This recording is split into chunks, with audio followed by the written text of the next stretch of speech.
Okay, hari ni aku nak tunjuk kat awakmu proses aku untuk buka perniagaan aku. Kita sampai dah cabin.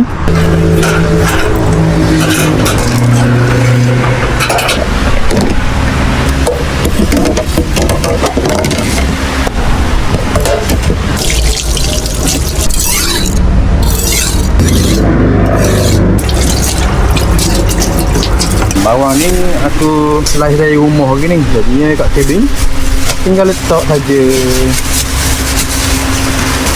Basuh sayur dulu. 10.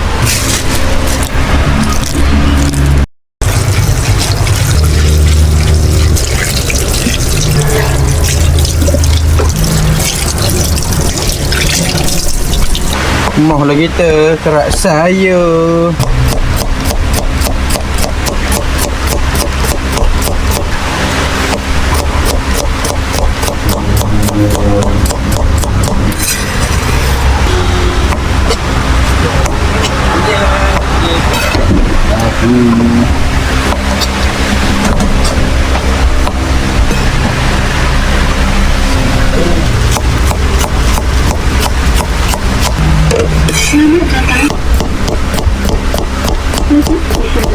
Cincang-cincang dahulu.